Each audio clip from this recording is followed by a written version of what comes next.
Breaking Brown family. Obviously, somebody is at the switchboards this evening because the thing just popped up and then it popped offline just that quick. It popped up, we popped up, and then next thing I know, I was offline. Didn't know what happened, how it happened, when, where, what, how.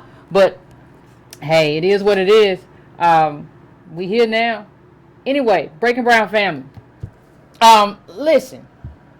We got something that we got to talk about. We got to talk about lawnmower parents. We got to talk about lawnmower parents and how that is impacted by immigration and what happened in terms of us as a group. We got to talk about a lot of stuff. But before we do that, let's take care of a little housekeeping. Please hit the like button. Please share this with your fam. If you get the wrong title, sometimes YouTube messes up. So please hit the debugger. Just go to the debugger for Facebook if the title shows up wrong for you. Please, please, please, if you have not, please hit that bell. That little tag that bell for me. It lets you know when I go live or whatever, and it'll send you a notification, hopefully. Hopefully. And so good evening. Do you have your libations? Do you have your green tea? Well, no, that'll make you too hype. To go to sleep. But do you have everything that you need? Maybe a little chamomile, maybe a little glass of wine, maybe a little glass of water, whatever you need. Whatever you need. Whatever you need. We're doing lawnmower parents tonight, and we're going to talk about whether or not you are lawnmower parents, the impediments to being a lawnmower parent, what a lawnmower parent is the expression of. We're going to talk about all that. Please go to subscribetobrown.com and just add your name to my email list. If you want to donate, go to donatebrown.com. If you are so inclined, if you go to the link of any past show, there's a newsletter. The newsletter is $2 a month, goes out every Sunday. If you had a problem with the newsletter, please hit me up, editor@breakingbrown.com, and tell me that you didn't get it, because sometimes newsletters are suppressed if you don't open them for a while, or if, sometimes they go to your spam box. All sorts of things happen, and the system will auto-suppress, means auto-stop sending you the newsletters for a variety of reasons. So if you haven't gotten it, please hit me up. If you hit me up, I think I have 2 people that I haven't gotten to, but please take care of that for me. Also, in housekeeping business, please take a look. Chicago, I will be there Saturday, October the 6th. So if you have questions, please contact the email address, please, and about the time or whatever. So I will be there. Again, that is October 6th. We're going to be talking DOS. We're going to talk about what it means. We're going to have a whole conversation, because we need to have conversations. Conversations need to be had. Foundations need to be led. Things have to happen in a certain way, and things have to spread. We were in Louisville. We'll have some conversations in Chicago, and hopefully, we start doing what we need to do to progress our community in terms of being a political heavyweight that we should have been, instead of just like, we're going to build it, I'm going to do it myself. How you going to do it? I don't know. They on rockets. Rockets got boosters. Well, I don't know. I'm not sure. But I know I can do it. I feel it in my bones. So we're going to get out of that. But so that's a bit of housekeeping, everybody. So please show up, please show out. We're gonna have a conversation, but you all know we always have a little fun with family. So listen, before I get started on what I'm talking about today, I want to talk a little bit about this project. And I want to kind of expand on, I know there are always new people in the crowd, new people in the chat, new people who catch this, who are angry at this. So I want to talk a little bit about the Breaking Brown project. Just for clarity. And I want to say that we're talking about a political foundation. We're talking about Breaking Brown is also about providing a political education, but it's not just about that. That's like politics 101 in terms of like the basic brick layer of what has to happen. We ain't got nowhere near carpet and insulation and none of that yet, right? But what I want to say to you, it is also about something that's very, very, very important.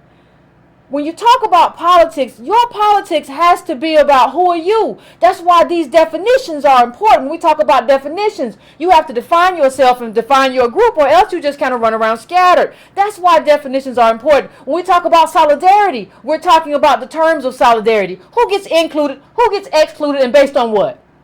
Right?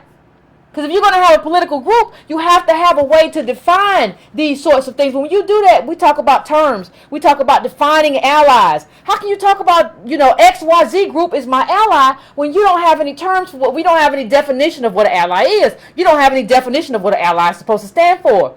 You don't have any of the things that matter in terms of politics, because those things are essential in terms of defining your politics. You have to define everything about your specific group. One of the things that I hear all the time, well, this is good for America. Well, all right. But I need to know what this is good for my specific group. Right? This American DOS constituency is a specific group. Is it good for the group? Not just America. These are things that we have to understand. What is my advantage as a group, not individually? And what is my disadvantage as a group, not individually? And am I being taken advantage of or exploited through a disadvantage? Questions that you have to ask. I say it all the time. You're only as smart as the questions that you ask yourself. You only know enough. You only know about the questions that you ask yourself. And you can only ask those questions if you back up for a little while. Take a breath. Take a breath and actually give yourself this, before you reach a conclusion, just breathe and give yourself the space and time and love to ask some significant questions before you just decide, well, that sounds about right. Because if any politician can come into your community and say, these people just work XYZ, and it always like, well, that sounds about right. He made a lot of sense. Right? Like people come in and say, well, we're just going to be raceless. And you don't understand, because of the history of race and what race has meant in this country, raceless is racism. Being raceless after you have used race to bludgeon and oppress a group of people is racism. So I wanted to say that just to kind of lay a foundation. We didn't really come like out of slavery into the 1980s. It's like all come from slavery until and so what that means something very specific in terms of what we talk about, in terms of a debt and what's owed and all of that. But what I want to bring to your attention is these lawnmower parents. Now, I first kind of heard about this. There's a great podcast. I don't agree with everything anywhere. But On the Media is a good podcast, right? And they were talking about these parents who were going out of their way to move, basically being a lawnmower parent. They talk about it in terms of like doing everything for your kid and making sure your kid doesn't have to experience hardship. But really what they're saying as a lawnmower parent, you are mowing all of the obstacles out of the way of your child. So if there are obstacles in the way, you're going to mow those obstacles away. And you begin doing that at a very, very early age. So what do you mean, Yvette? Well, there was one story on the media story about somebody, the colleges. There was a guy who worked in admissions for a college, and he was Georgia Tech. Mind you, this ain't MIT. No shade to Georgia Tech, but this ain't MIT, this ain't Harvard, this ain't Stanford, this ain't Yale, this ain't Princeton, this ain't Dartmouth, this ain't Fordham. This is Georgia Tech. So the dude was basically like, the parent wrote and said, my kid is 7, and he told me he wants to attend. I want him to attend I think she said MIT. He wants to attend Georgia Tech, or he wants to attend MIT and not Georgia Tech. How should I convince him that that's what he needs to attend, and blah, blah, blah, blah. The kid is playing with Legos at this point, right? One dude in another story in this article brings a water bottle. Like, no, my kid called me, they want this, not going to drink out the fountain. We don't really do that fountain water, but I'm going to get my kid this water. That's what I'm going to do, and that's because I'm going to mow these things out of the way. And I say that and I bring up these lawnmower parents for a very specific reason. Because they're just not doing stuff that involves showing up. They're not just showing up, they are an expression. What they're using to get this stuff out of the way is wealth. They're using wealth to mow stuff out of the way, and they're lawn mowing it out of their way, out of their kids' way, and into our kids' way, right? That's what they're doing. So I'm gonna mow this failure that's right here. I'm gonna get it out your way, and I'm gonna put it in the way of these DOS kids. And my kid's gonna be fine. Your kid's gonna be jacked up, but it's all good. Because my kid's going to be fine. What do you mean? Well, why is it all good? Because my kid's going to be all right. That's all I'm really interested in. I don't care what I say. What I'm really interested in is whether or not my kids are okay. I'm not really interested in your kids. That's something I say to be politically correct. But if you ask me if I'm really interested in your kids' well-being, I'm really not. And so, when you think about what it means to be a lawnmower parent, think about the pivot. We talked about the pivot, right? We talked about the pivot point for parenthood. How parenthood is not this. See, parenthood is not the thing that I want you to pay close attention to this picture. And we're going to come back to this picture.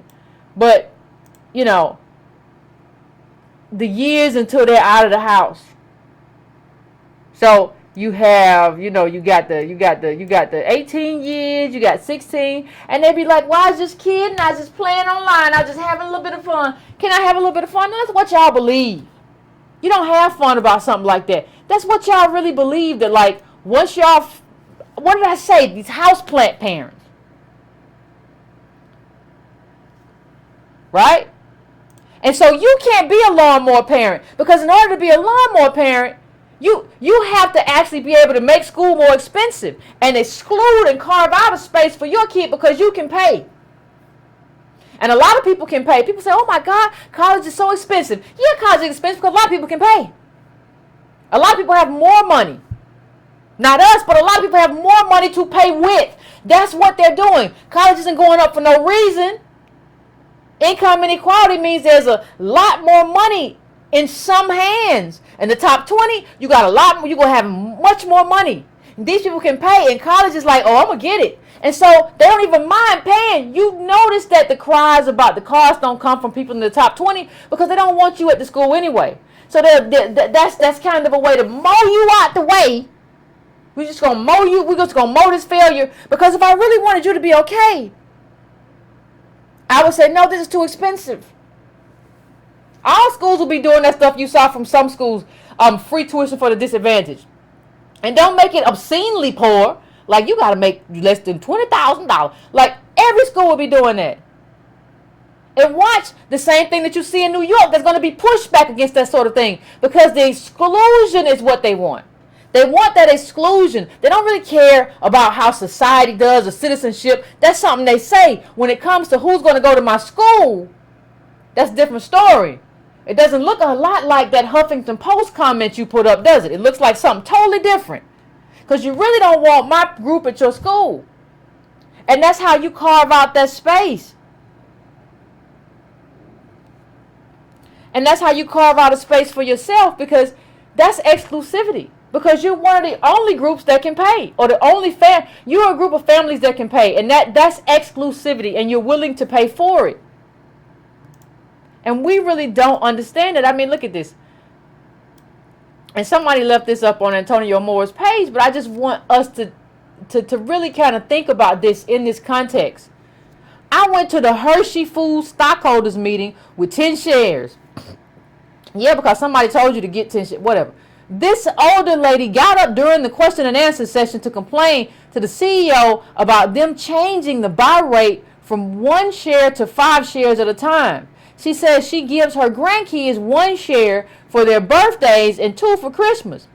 Man, we are playing a different game. Also, her 10-year-old granddaughter was at the meeting and spoke too. She already talking stocks, honey. The granddaughter is at the meeting with stocks and talking about the stock market. She is learning, and she actually got about do the math.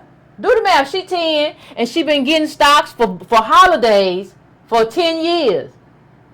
Okay? She been getting, come on family.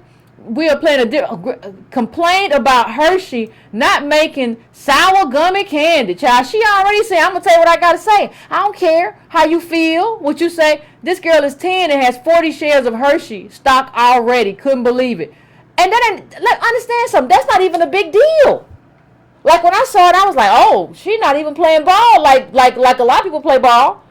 But she's being taught about stocks and scaling with real money. Not monopoly money. Real money that's being passed down to her, she's going to be able to use for college or whatever.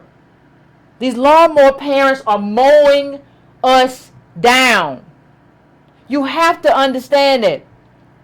The top 20K is the top 20%. You're talking about this. The top 20 is 650K. The top 10 is 2.1 mil, is 1.2 mil. Only 5% of black families. About 350K, all retirees. See, sometimes you have to understand when you don't have enough, when you say you want to be a lawnmower parent, but you don't have the tools to build a lawnmower. So what? So then people say, well, I don't need government. No, you need something to come in and put impediments in front of the lawnmower so the lawnmower can't even move. You need somebody to come in and build a brick mailbox in front of the lawnmower. Okay, you put an anthill in front. That's what government's supposed to do. That's the only thing big enough. If you don't have a lawnmower, if you got 2 sticks. And not because of anything that we did, you have to do something to put something in front of the lawnmower. What are you going to do? You can't build a lawnmower in 2 days. Well, the lawnmower coming tomorrow. I don't have no material, but I'm going to stop it. Out of 20 million black families, only 1 million black families are above 350K. And they're all retirees. And we ain't talking about with nobody with 350K in the bank. We talking about your house and your account, your pension, all of that. So what does that mean? You say, well, what does that mean? What do all these lawnmower parents mean? And what does it say? That they're willing to what does it say? Go to whatever lengths necessary to prevent their child from having to face adversity, struggle, or failure. What does that mean for you as a parent? What are you going to do? How do you deal with these lawnmower parents? How do you deal with people who understand that the pivot point to adulthood is not 18? How do you deal with people what do you do about that? They understand that like they got to keep giving transfers and they got to start early and they got to and they have the wealth. This woman might you see just this one grandkid. This woman might have 8 grandkids and she doing that for all 8 of them. So by the time they go to college, she done gave all of them like $80,000. Can you do that?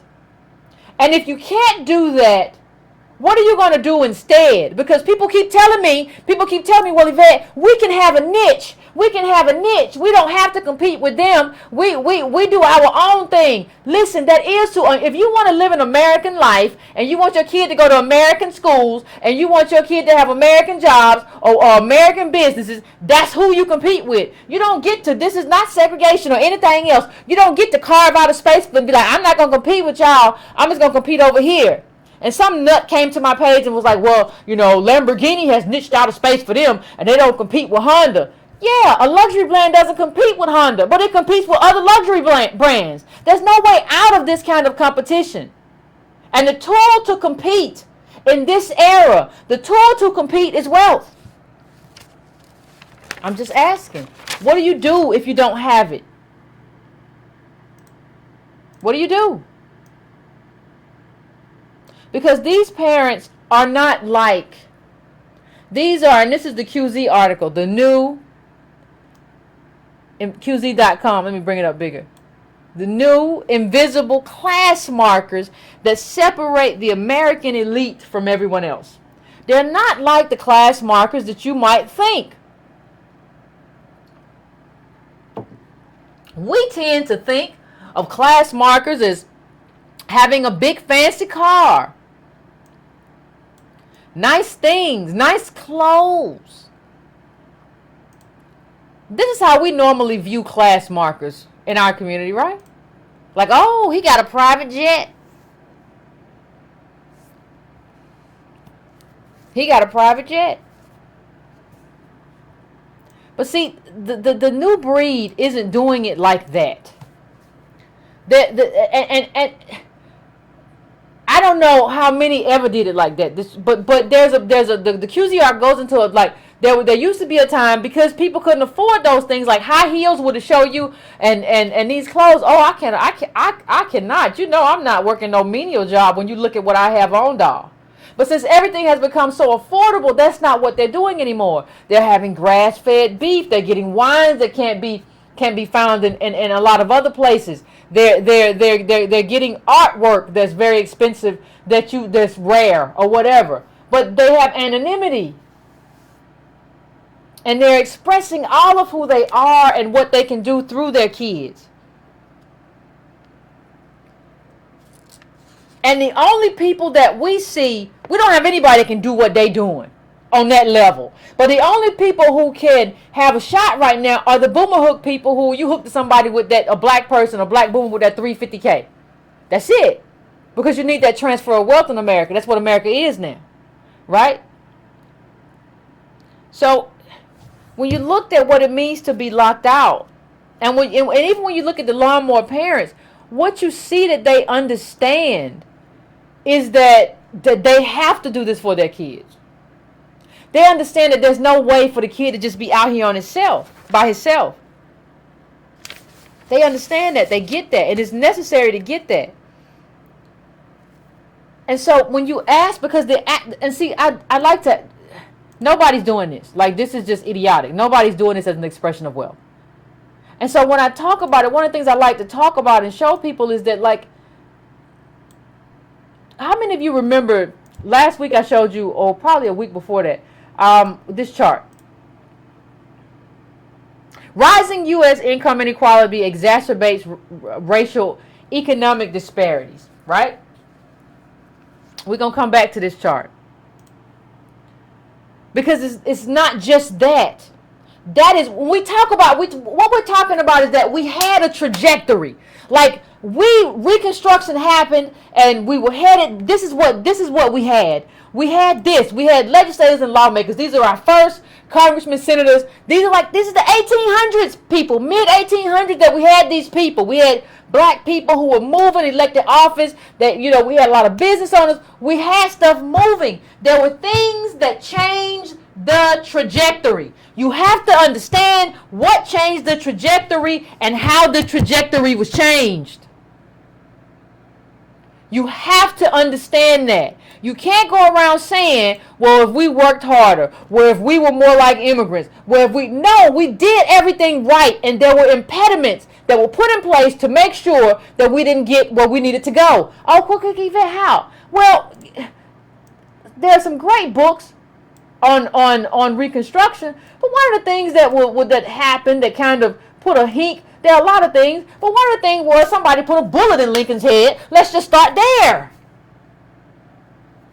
And that was because of us. That wasn't because of nothing else. You have to understand what this means. Okay, so go on. So the next president, what we saw, that was supposed to be 40 acres and a mule, all of this land, instead of being taken away from the traders, the Confederates who fought against the Union, the land was given back to the Confederates. So there was no redistribution. We've always understood the need for redistribution. It just never happened. And so when you look at our trajectory, when you look at this chart right here, what you see is that we didn't have the timing.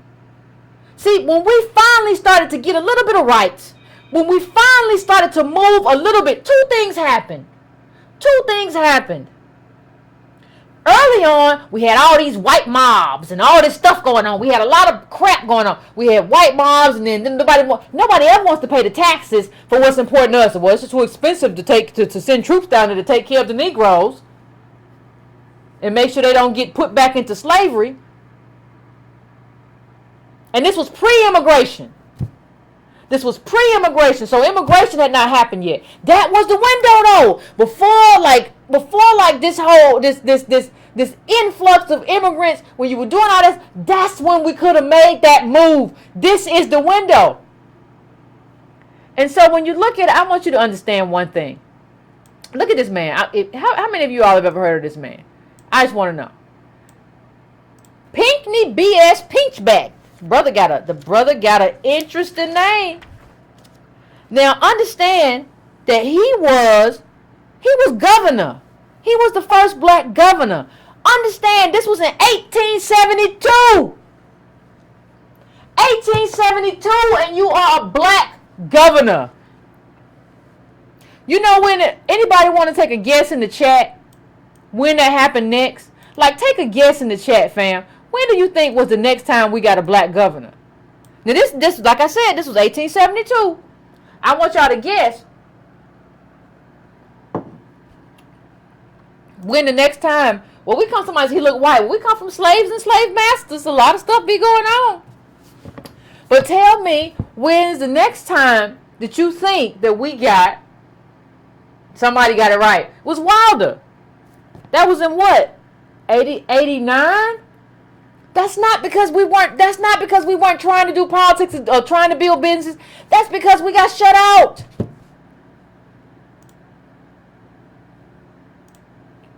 The Colfax massacre over, like, what was it, 150 black men slaughtered?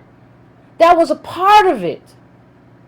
Former slaves trying to be citizens. So what we ended up doing was just being sharecroppers, slaves again, working on the white man's land, owning none of it, and getting pittances. You ever look at pictures of slaves? You ever look at pictures of sharecroppers online? Little skinny, frail bodies, not enough to eat or anything like that. Understand that could have been different if our government had stood up for us and sent troops down and said, no, you're not going to do that to these people. You're not going to, they're citizens now. Give them the land that the traders had. Oh, that's how it works. This is how it works. You know, you can't find a picture of, listen, you'll never find a picture. Absolutely never. And this is very childlike. You'll never find a picture of Zuckerberg that looks like this, with him with a bunch of money. Because that's what kids do. That's what children do. And so you had us, so what happened, remember I always talk about the importance of timing. Yeah, he was Creole, somebody said that. Remember I always talk about the importance of timing. Right? That was, we had the perfect timing, but we were beat back.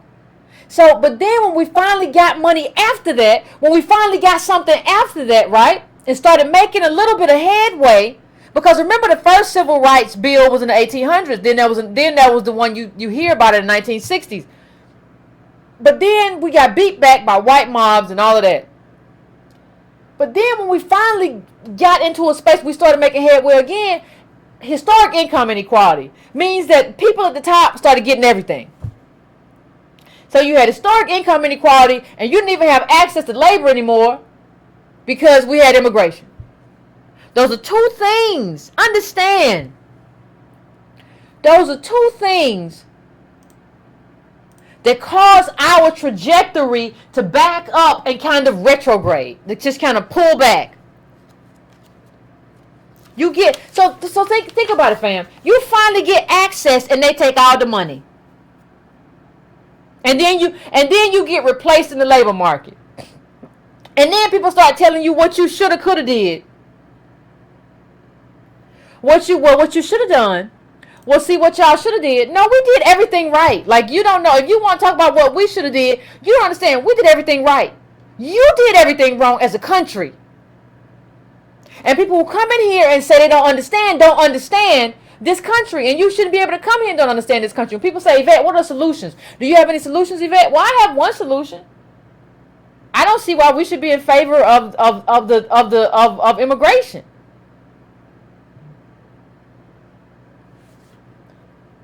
Let me tell you what my vision is in terms of immigration. As it's currently set up. Like, the immigration that we have now, the way it's currently constructed is not beneficial. So when we say, oh, Yvette, you're trying to lock everybody out, you're a xenophobe. No, I want to lock you in. Well, what do you mean, Yvette, lock me in? I want to lock you in. Let me tell you how. See, part of what happened, and we've talked about this, we've talked about what it means to be transient. Haven't we? Right? So you have immigrants around the world spend $445 billion back to their home countries. And this is what it kind of looks like in the U.S. I just want to put this up. Right? So these are the people sending money back to their home countries. And a lot of that money isn't just to help people. A lot of that money is also because they're going to eventually move back home. So somebody's building a house. Somebody's doing something to allow you to move back home. And that's what you want to do. Now understand me. When I say I want to lock you in, understand that that doesn't work for me. Because in order for you to fight for your rights in America, you have to be locked in. I'm going to need you to abdicate your citizenship. That don't mean you can't go back and visit just like the rest of us visit other countries. But you're going to have to abdicate that. Because you cannot be here and be there at the same time. You say you want to be American. Okay, fine. Invest. I need you to be invested. I need you to be an American citizen, not American citizen and this. I need you to be invested. That's what I need. Now understand, people say, oh, Yvette, you've been down on Nigeria. But look at this, Nigeria, you see that number right there? I want you to take a look at it. That's not, understand people. Understand what you're looking at. Understand Mexico, China, India, Philippines, Guatemala, Vietnam, Nigeria. That's money sent home. That's not money sent here. That's not money spent here to help us fight this fight in America. That's money sent home.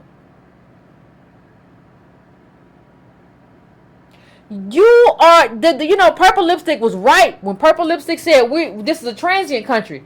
It's not a transient country, but you reveal something very important about how you treat this country. You treat this country as something you come and extract from. So you come here and get opportunities. You come here and get work. You come here and get whatever you need, and then you decide, well, after I get what I need, I'm gonna go home where this money goes a long way, and I'm gonna do something there.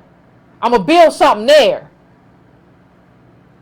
So, see, I don't need you to have an advantage that I don't have. Remember what I said, family, about counting advantages and disadvantages? I don't need you to have an advantage that I don't have. So, I can't travel like that. And people are like, well, Yvette, that's just about a passport. No, traveling is about wealth, sweetheart. And it's also about a homeland. Would you be going anywhere if you were not from Nigeria or Ghana or wherever you from, or Mexico or whatever you sending money back to, or India? Would you be? No, you have a homeland and you have the money that really moves, like those dollars really move in your homeland. That's the difference. So I don't need to be restricted in a way that you are not restricted, because that makes you have an advantage over me, and I'm not in favor of being an American citizen and watching people have advantages over me or disadvantage me in any kind of way, because I'm all about competition. Isn't that what your girl said? Yvonne Orgy from Insecure, she said it's all we taught to compete with everybody. Well, me too, boo. I'm gonna compete too. You're gonna have to stay here or leave here. Ain't gonna be no. Well, I'm gonna live here and I'm gonna live there and I'm gonna do this and I'm gonna do that and I'm gonna move and I'm gonna navigate. No.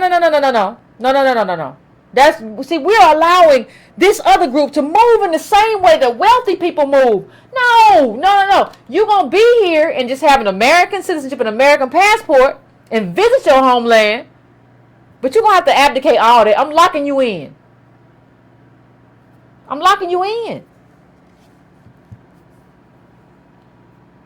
That's what's that like? What's this, $5 billion? What we just saw? That's how much you know what we could do with that money? In this country, people. You know what we could do with that money? That you send it? No, if you want to be American and talk about how you deserve to be American and you don't want to go and this is your country too, and you want, well, I'm locking you in. You can go visit, but you can't go home. You can't ever go home to live again. I'm locking you in. Do you want it or not? If you don't want it, then you can leave now. If you don't want to be locked in and invested in me and my people and my struggle, then just go home now. It's all right. No hard feelings. It's no hard feelings at all. They're the only African country, right?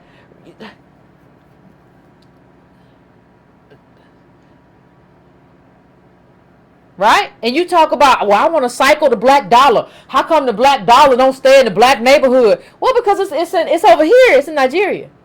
It's not. No, it gets made and it gets sent. It gets repatriated.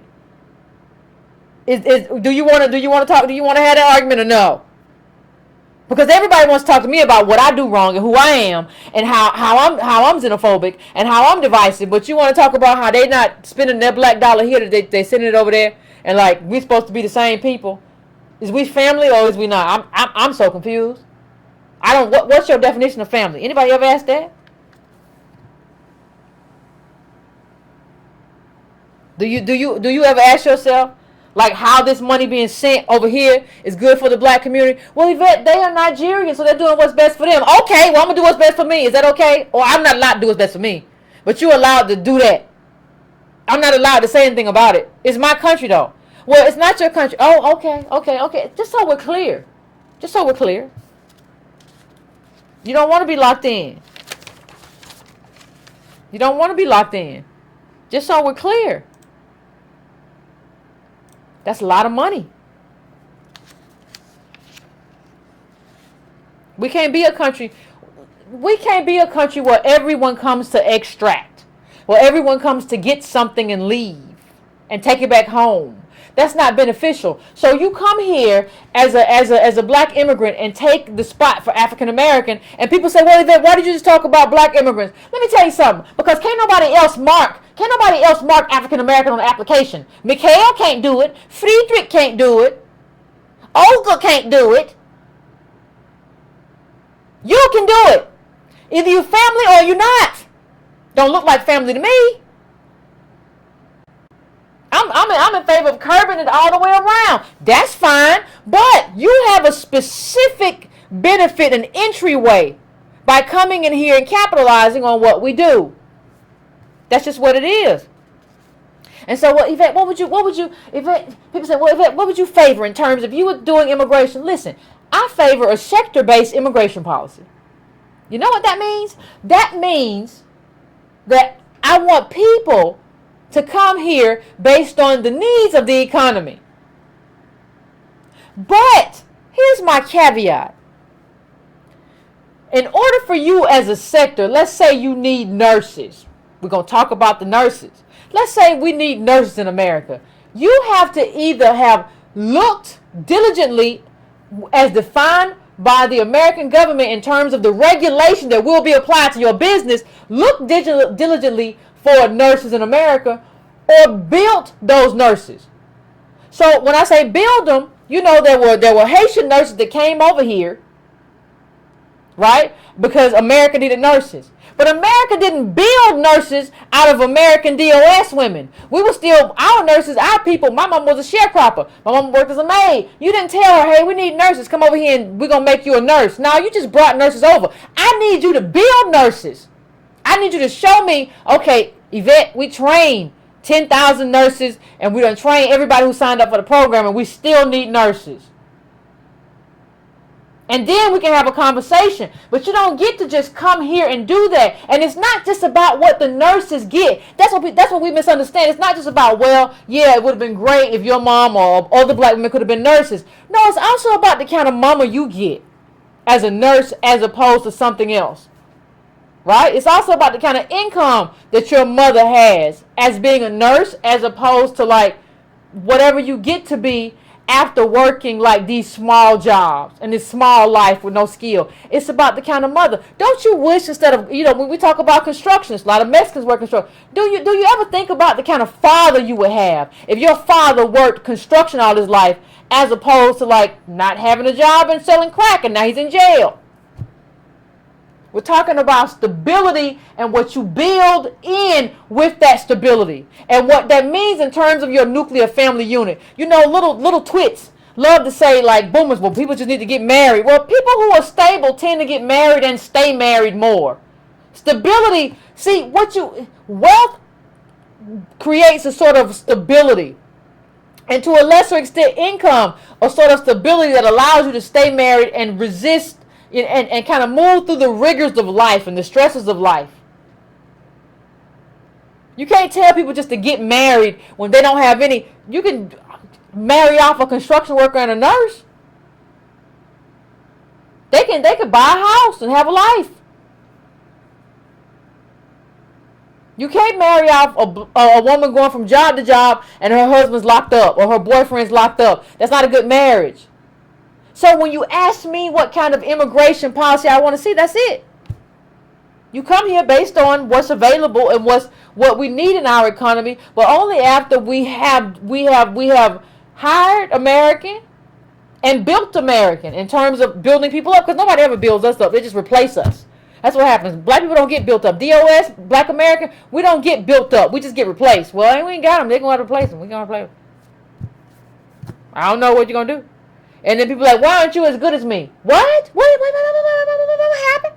What? Well, you should just compete. And see, we saw that in what? What did we see that in, family? What I just brought up. This Charlemagne interview. This Charlemagne interview, we saw all of that, right? We saw the whole thing that I'm talking about. We saw him, we saw her, and I just want to break this down really quickly and show you how it's problematic. I want to show you why this is a problem. This is a real problem. Now, you all know her from Insecure, right? So, Yvonne Orji, right? O-R-G-O-R-J-I. And Charlemagne asked her a very specific question.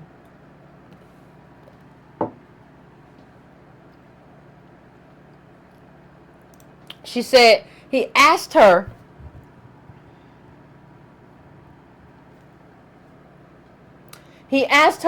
do you think you're better than black people? American blacks or whatever. And, you can go check it out yourself. It's on my Instagram. I just didn't put it up because the copyright on the Breakfast Club is serious, apparently. And she said, well, we think we're better than everybody. And she said, my father taught me that if the Asian works hard, you work harder than him. If the African American works hard, you work harder than him. If the white guy works hard, you finish him. Okay. Understand something, family.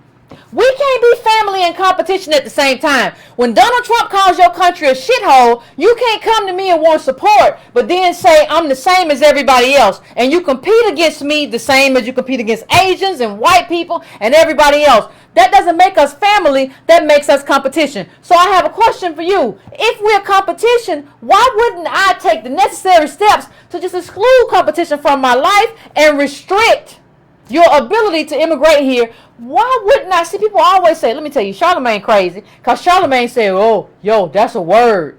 What the hell are you talking about? You moron. Like, listen, that's not a word. What she's telling you is not a word. People say that's good that she wants to compete. Okay, I can compete too. I can advocate that you can't come here.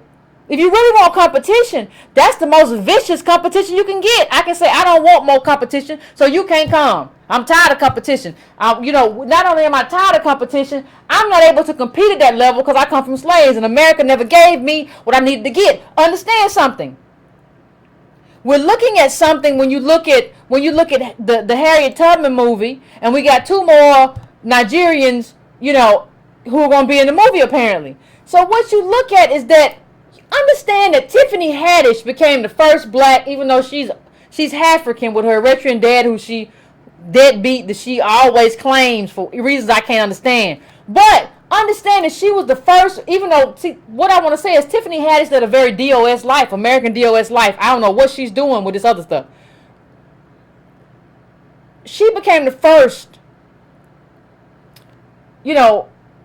black stand-up comedian at SNL, and now you have a Nigerian coming on board there too. So it's almost like we just had a moment, click up a glimmer, and then everybody comes on. But if you want to wield power, if you want to build wealth, you have to have this exclusively for generations. So we need a few generations before we open this up. But everybody done made this into a transient country, and that's a problem. Especially when the people who come in they aren't locked in. They're gonna come here and do some work. They're gonna go here and do some work. They're gonna jet set over here and do some work. You aren't locked in. And so when I go back to the one from Insecure, you know, the kind of stuff I don't think we even understand as DOS people. The ways in which we have moved in this country through collectivism. We have done what we do together as a group, as a people. We have done it through cooperation, right? We've done all of that. That's not her mindset. When you watch that clip, what you see is that she views everybody. Her father taught her to view everybody as competition. She doesn't even view fellow Nigerians as family. Understand that level of individualistic competition is very toxic to what we're trying to do in this country. As American DOS, what we're trying to do as American descendants of slaves, this kind of mentality is extremely toxic to what we're trying to build. And I don't understand how we don't see it that way. See, here's the thing. When you talk about it that way, when you talk about what she said in terms of, well, we compete against everybody. We think we're better than everybody.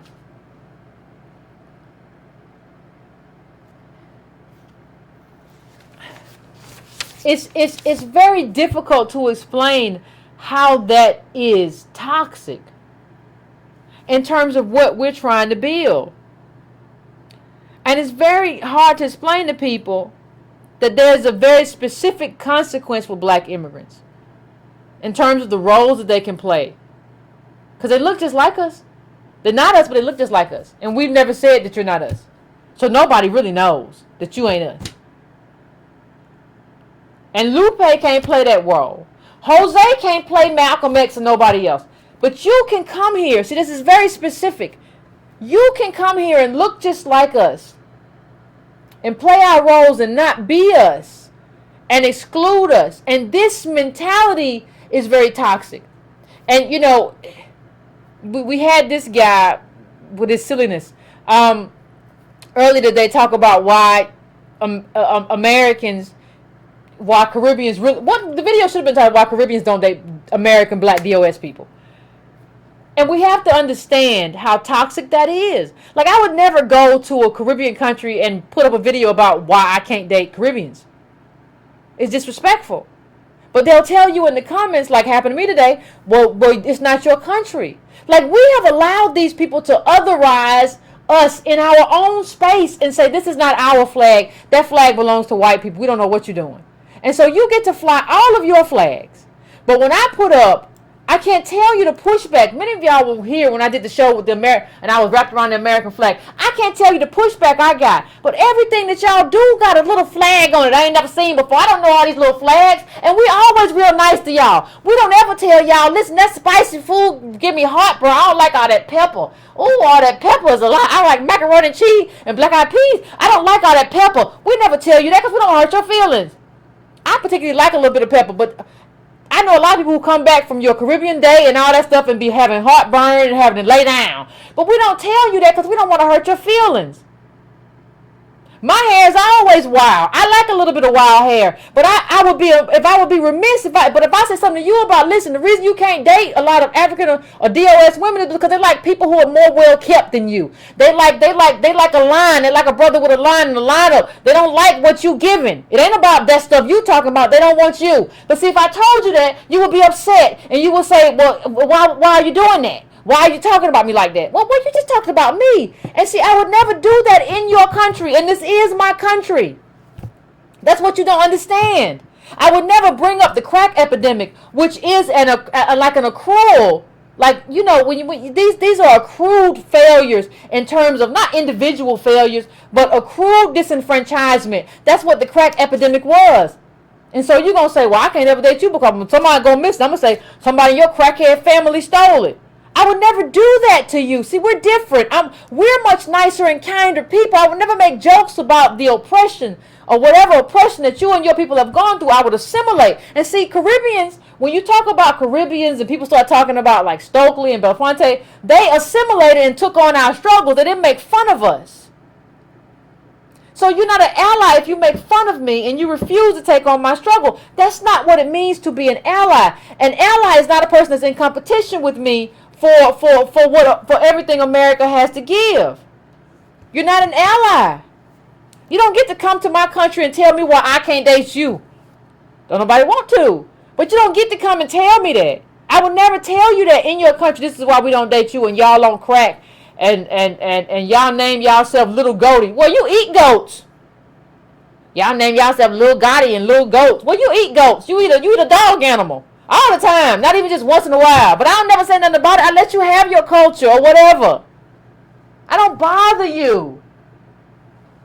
I don't bother you. And I want you not to. And I wear my flag just like you wear yours. You're going to tell me, well, that flag doesn't matter. It's a flag of imperialism. Well, I would love to change that flag of imperialism and make it mean something else. But it's still mine regardless. It's still mine regardless.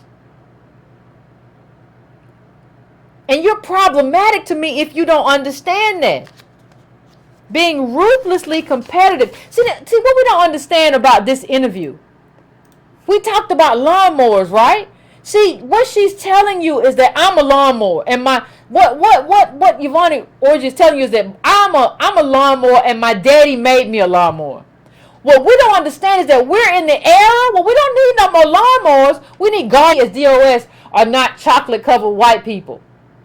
We're something different. We've been made different. But she's a chocolate-covered white person. That's what you are. And then you get to do all the stuff that we have been locked out of. We had 2 minutes to do it, and now you're here to do it. Like, I don't understand. Like, you're going to have to build some of your stuff, too. Like, I'm sorry, people.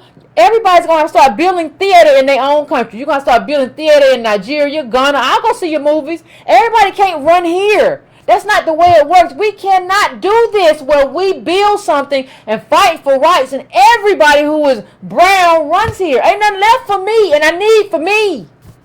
We got people and kids and families too. I need for me. I need you to build up like Nigerian cinema. I need you to do that. I don't understand how you think I can't or we can't. And we're almost at the 1 hour mark, but here's what I'll say before I go to the phones. We have to be very wary of anything that limits our access. I don't care whether it's access to voting, but what these Republican states are doing in terms of, this polling place is not good for people with disabilities. We're going to have to close it. Well, you didn't close it when you elected Trump, did you? But now you're going to tell me you got to close it. This is some BS. I don't care whether anything that limits our access. I don't care whether we're limiting access to votes. I don't care whether we're limiting access to Hollywood for American Black DOS. I don't care whether we're limiting access, talking about limiting access to capital. Anything that limits our access. We got to stand up and stand on and stand against. I can't be worried about all this other stuff people talking about. I need my access. Our ancestors purchased this access with blood, not with just a ballot, with blood. When I put that stuff up, about that massacre that I put up, what you see is that this was everything that we are was purchased with blood. And if you didn't purchase it with blood, if you did not purchase it with blood, please take a back seat. If that is not your blood, please take a back seat. You don't get to make me have nothing. What did he say? As a Caribbean or Nigerian, while you claim everything. You can't make me have nothing and you claim everything. And when my family built everything that your life exists on. So you get to make me have nothing. You have everything. And my people built what your life stands on. We are not your welfare. We are not your welfare. And you might have to take your battle back to your country. You might have to take your fight back to... But some of y'all don't want to take the fight back to your country because the family members who were able to send you to London to study, those family members are actually part of the elite group who is disenfranchising the country that you're from. So the corrupt politician is your uncle, your auntie, or whoever. I bet you if I went to a lot of your countries and talked to people who live there, they would tell you how much they don't want to be around you and how you ain't nothing. Your uncle and aunt or whatever ain't nothing. Now that would be a great documentary. Do you want to see it? Anyway, ladies and gentlemen, we are Breaking Brown family, and we are going to we're going to take a quick break.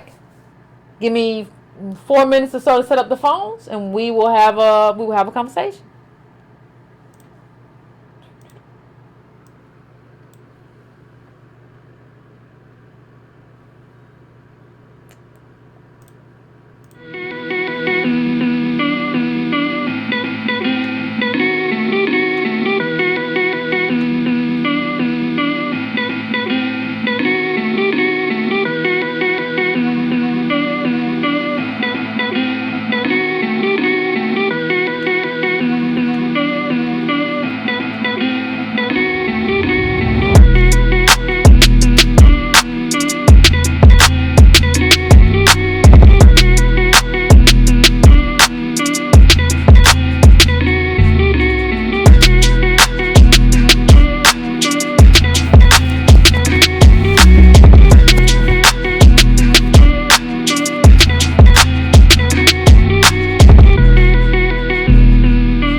going on, Breaking Brown family? We are back, and it's time to take a few calls as per usual.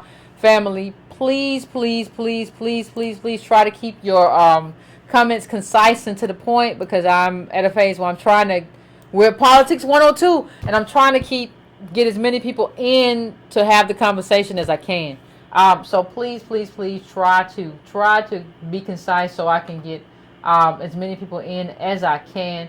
I am going to 808 first. 808. I am coming to you first. What's your name? Where you calling from? What's on your mind? Aloha family. It's Mrs. Alexander calling from Hawaii. Hey, what's going on? Hey Yvette. Hey Breaking Brown family. Thank you for taking my call. Yvette, I had to do it. I had to call back. I was on fire over the weekend, and your show today is everything, and I just really want to go ahead and hit some very serious points that tie to everything that you're talking about. Okay. The family needs to remember that when people want to oppress you, they will always do two things. They will seek to destroy your self-esteem and self-confidence and destroy your historical memory. That's tied to everything that you're talking about. There was a Greek mythological character called Medusa. Most of us know that. She had a lot of snakes in her hair, but she only had one head. What do I mean? Black immigrants are from varying countries, but united as one in their contempt and jealousy of us. And what they do, for the most part, they act like Negro Nazis. Listen to them and read their comments. It's identical to Stormfront, and this is what we can see. They are upset because we have the highest visibility of any African descendant people in the world. And it's worse than jealousy. It's really envy, because a jealous person can know that you earned something or that we fought for it and we deserve it, but they still wish they could have it too. But an envious person, like many of the people you're talking about on the show tonight, also want what you have, but they do not believe that you deserve it and are willing to do anything to block you from getting it, and will go so far as to kill you to make sure that you don't. And that's what they're doing. This chick from Insecure in the radio interview, we been insulted and abused for so long that we can't even recognize when we're being insulted by somebody? She said in that interview that Black Americans, the DOS family, are not even in her purview. Yeah. Do we understand what she is saying? Yeah. She is saying that you don't matter, that you're not relevant, that you're invisible. Yeah. You have no value, and she can disregard our existence, an entire population of people. And I'm here to say that it's time to check these hoes. It is. Because Nigerians are out here lying their ass off on social media, talking like they are respected all over the world. And I'm here to tell you, because I told you I have traveled, that's a goddamn lie. They might be able to put that over on some black people who haven't traveled, but you will not, play that with me. I know exactly who you are and how you are viewed. We live in a world right now where black women from anywhere in the world can't even go to Spain without people thinking that we're prostitutes because of your rampant Nigerian whoredom and pimping over there. The Spaniards are over there about to kill their asses in the street because they are steadily losing tourist money, because their cities are infested with their crime and filth. And you think I don't see you?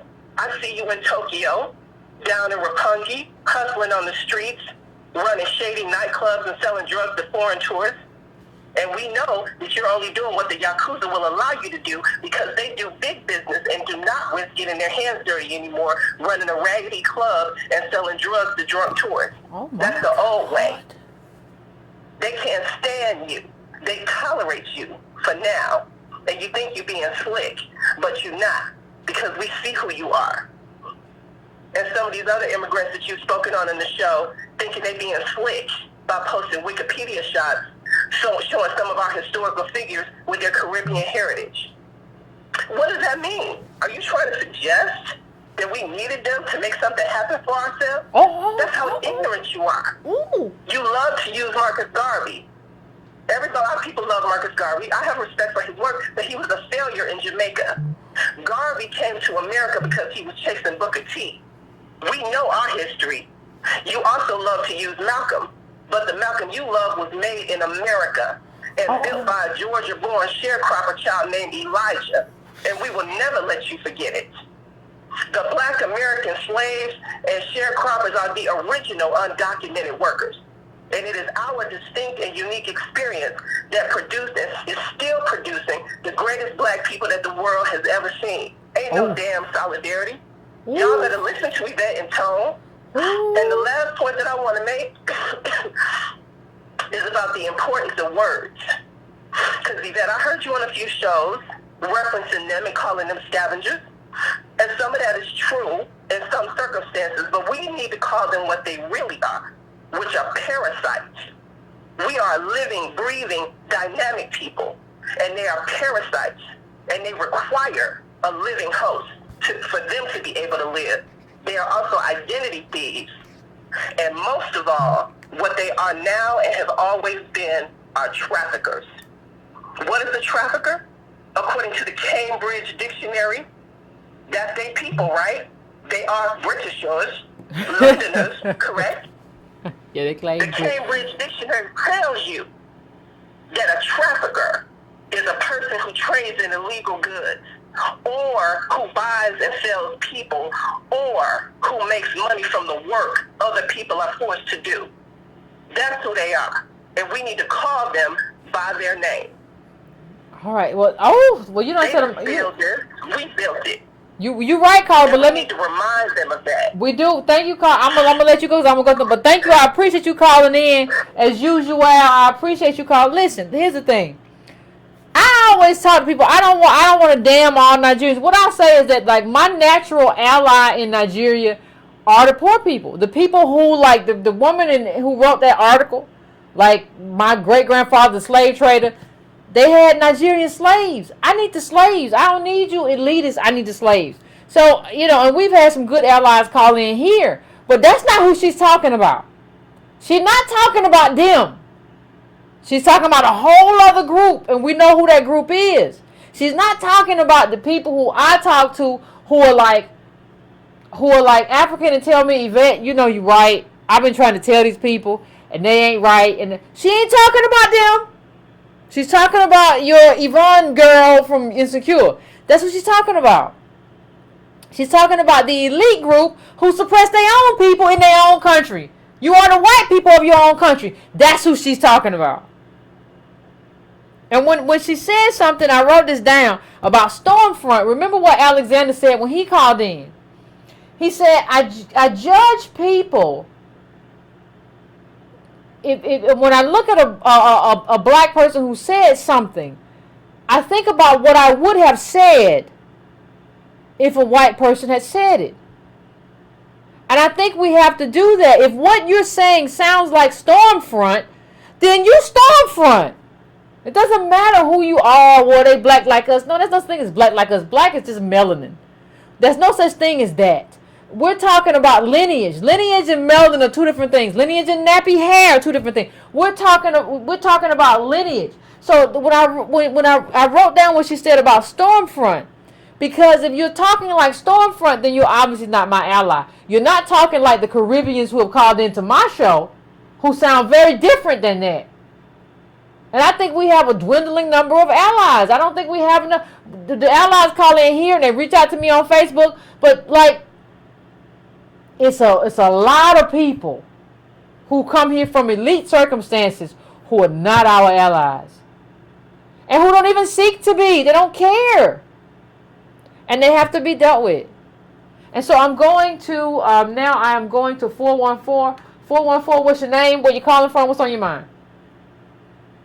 Hey, you guys, Quentin calling, hashtag Mr. Put some respect on our lineage. What's going on? Hey, I'm so excited that you coming to Chicago. You coming out?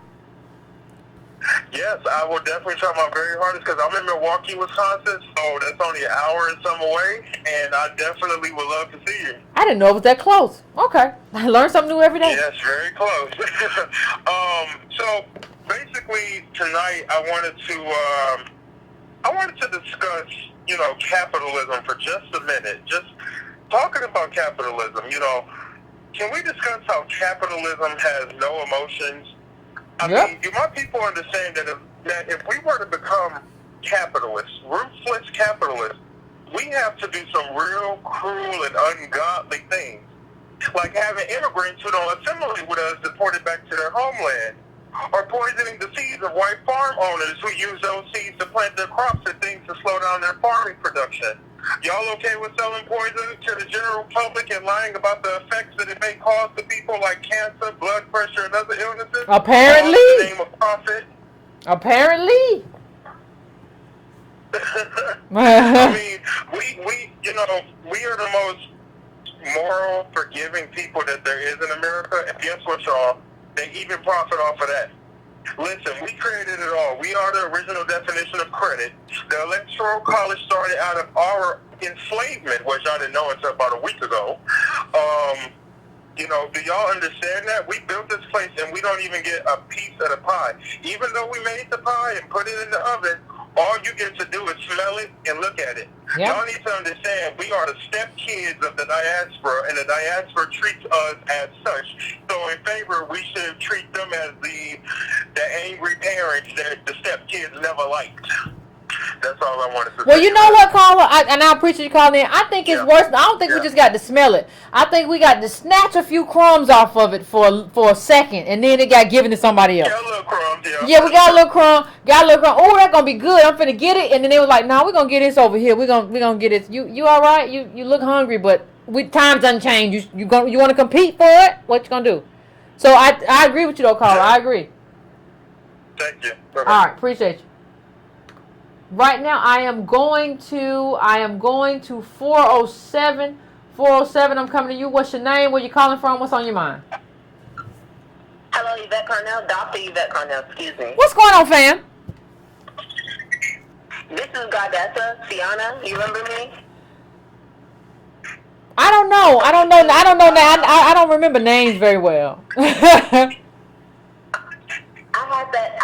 I'm just trying to refresh your mind, because I used to call in, but I've been taking a hiatus. I did the rhetorical analysis of you and Boyce Walking. Oh, I remember. That's been a while ago, though. You all right? Okay. Yeah, it was a while ago. So pretty much what I have to say now is like, yo, this stems from confidence. Like, certain stuff should not be coming to you, Dr. Yvette Carnell. Like, I feel like, and it's just been going on for a while now, but like certain conversations just should not be going towards you right now, because you're that high of an intellect. You understand what I'm saying? Okay. And it's kind of like, it goes back to what you were talking about early on in the year, where you're saying, if you have a conversation with me and it's just like, what are you talking about? I just walk away. You have the right to. I do. Well, right now, Breaking Brown family, we all have the right to literally look at some of these people, some black people, some Caribbeans, whoever, and just walk away from them. Because I'm trying to be honest with you, some of these niggas can't be saved out here. Like, yo, some of these people cannot be saved. I don't have a conversation about colorism. I don't have a conversation about, petty stuff that, is going to go on for, the next eternity. Yeah. You understand what I'm saying? Like, it's just certain stuff that should just be, like, cut off. And that's how we can more so establish respect in our community and respect in our tribe as well. I don't really play that. When people walk up to me and they're talking about colorism, they're talking about light skin versus dark skin and stuff, I'm looking at them crazy, because we have our community literally in collapse. In collapse right now. It's no, we're going down, it's about to be, no, we're down. We're down. I can't even, I was at work or whatever, and I'm just trying to, kind of tie everything together, but as a black millennial, and I'm just trying to show you my struggle or whatever like that.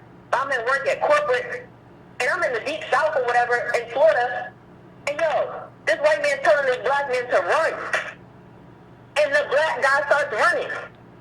So now when I come in there and I'm walking around, and I'm like, yo, I'm not getting with this. Like, girls sleeping with the freaking guys to get to the top and stuff like that, and this is just the culture that goes on. And I can't come in as a young 22-year-old woman who got her head right on her shoulders and stuff and execute the way I need to execute, so I can do what I got to do to put our people on. They're looking at me crazy now. But this is what I'm saying, and I mean, I'm going to be honest with you, that we can't save everybody. And I think as a tribe, we have to start moving. We have to start moving, because it's going to get worse. Well, yeah, it's gonna get worse. Yeah, it's gonna get worse. It's gonna get worse. It's gonna get worse. I want to thank.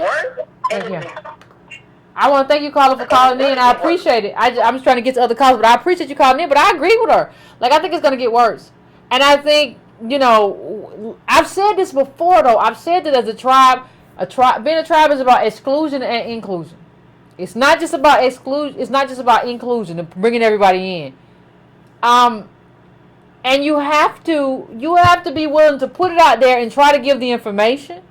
Like I told you before, I never knew until I went to Angela Park. There's a Breaking Brown book club, right? I mean, on Goodreads, there's a Breaking Brown book list, and you have to be able to give them the information and try to talk to them. But if they can't do it, you have to pivot.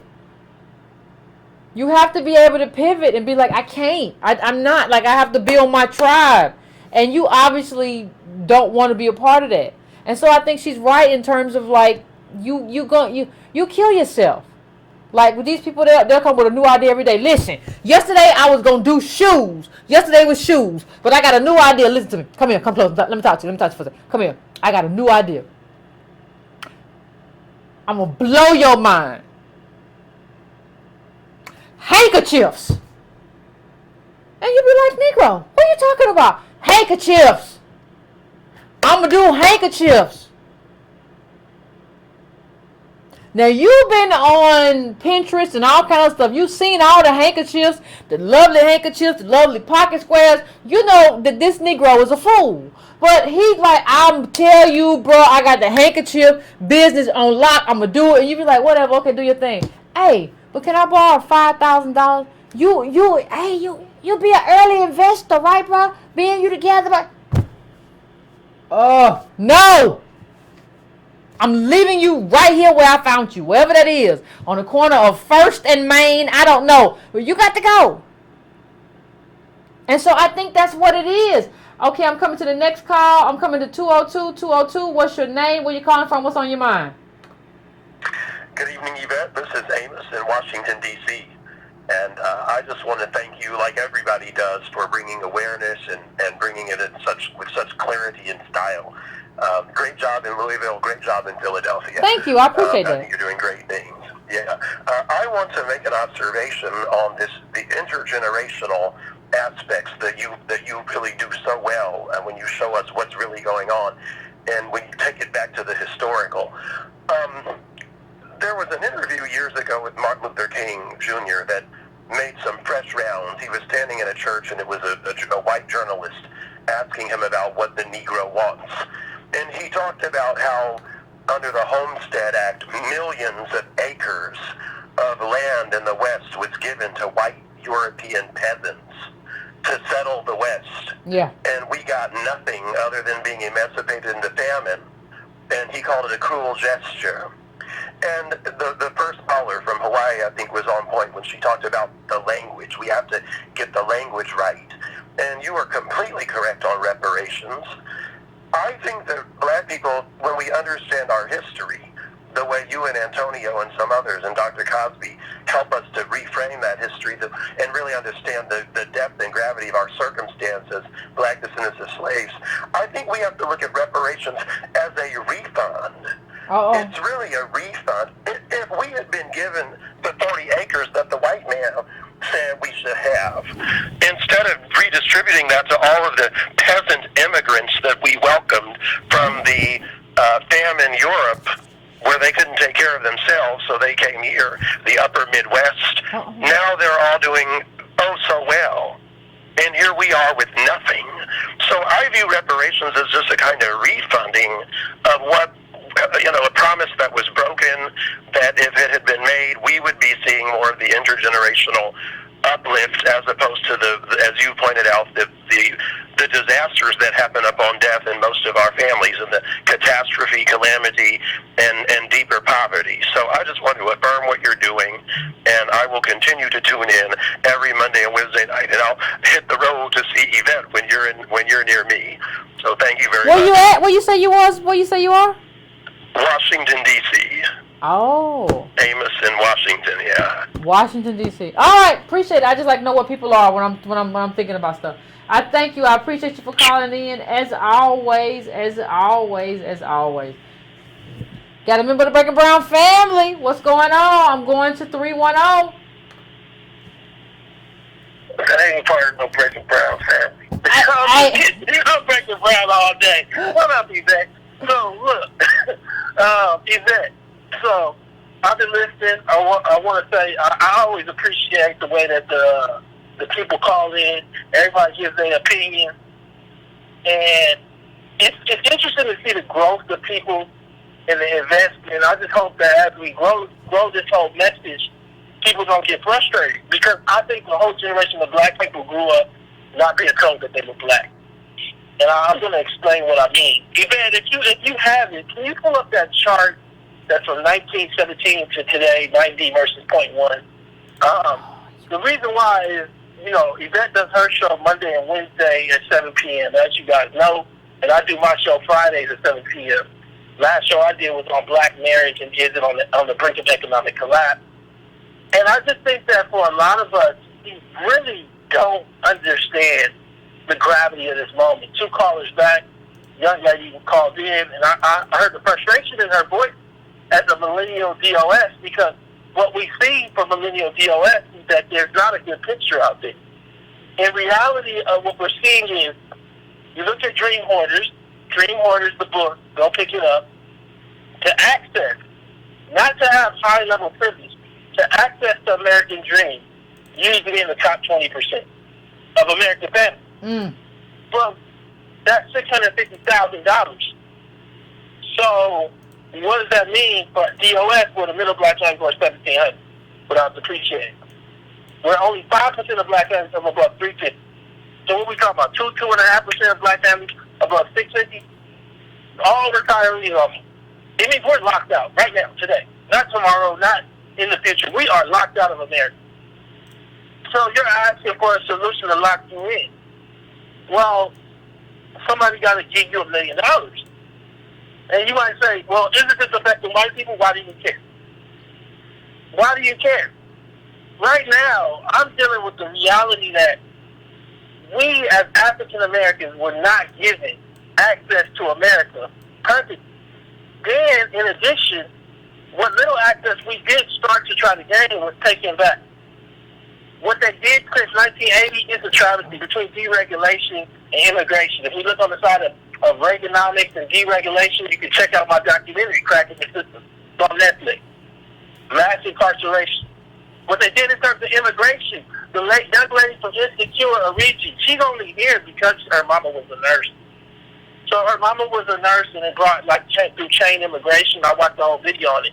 A bunch of her family members. Do you have that? You don't have that image no more? I can't. I have it in another folder from whatever day I used it, so I can't find it. So nonetheless, I feel like what's starting to happen is that we as black people are not really digesting the gravity of what it means that the top 0.1 has the same amount of wealth as the bottom 90. We've shown you that chart before. Just think about it again. The last time we saw that was the Depression. Well, now, Trump tax cuts passed. So what's going to happen is there's going to be an inversion. Everybody's asking for a solution. Let me give you one today.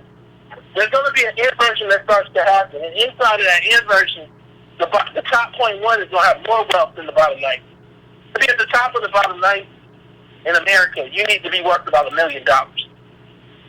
Our middle family's worth $1,700. It's going to start to express itself in families all across your purview.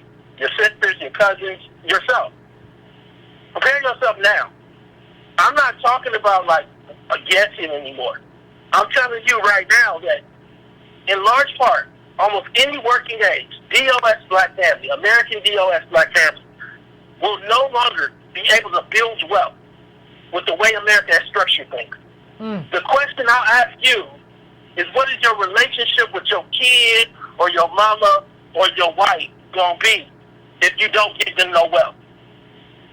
The only way you can deal with that is to start talking about it now. I'm saying to you that everything about our lives is built on the idea that we will be able to gain and give wealth, to hand out wealth. Well, I'm telling you that's not going to happen no more. I'm sure of it now. And so my project is part of it, because, it happened in context of, was Bernie going to get elected? what kind of policies was Obama going to do leaving office? Well, we know Obama did nothing. Bernie wasn't elected. Trump got elected, and he passed tax reform. So we're here now. So now we go to another stage where y'all go start preparing yourself.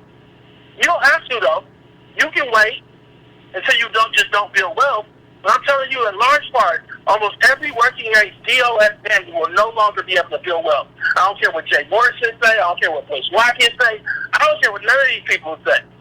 I'm telling you that I know for a fact that what's happening now, we don't have the tools to ward off. And I feel like for a lot of us, that's hard to swallow because we built our whole life on that, right, Yvette? Exactly. We built our whole life that we was going to have some level of wealth, that we was going to buy life insurance, and we was going to buy a home, that we was going to have more than our sharecropping parents. But we not. So what next? We come to what Joe Williams, the relationship expert on my show, said. If the relationship ain't going to be built on wealth and wealth building and transactions, then is it built on enough love where it can withstand that? I'm talking about whether it be with your mama, your kids, or even for that matter, your significant other. I'll leave it on this last little story. I shared this on my marriage show. I'm in court. This goes to your 98%. Your black female entrepreneurship show. I'm in court, and young lady makes this point that she can't get a public defender. African American DOS young lady. Well, she couldn't get a public defender because she started a small business. And when you fill out the paperwork, if you got a small business, you don't qualify. But see, her small business didn't make no money. See, she was part of that 98% that don't got no employees. That's because a small business is an expression of wealth. So you signed up for something that expresses wealth with no wealth. So we done signed up for small businesses, marriages, retirement, all these things. And we don't have the wealth to support it. What I'm saying right now is y'all better start peeling this shit back like a banana and start having these discussions. Mama, I'm not giving you no money because I ain't got no money because you never gave me no money. My wife, there's no inheritance coming from your line. There's no inheritance coming from your line. Last I checked, you don't know your pop.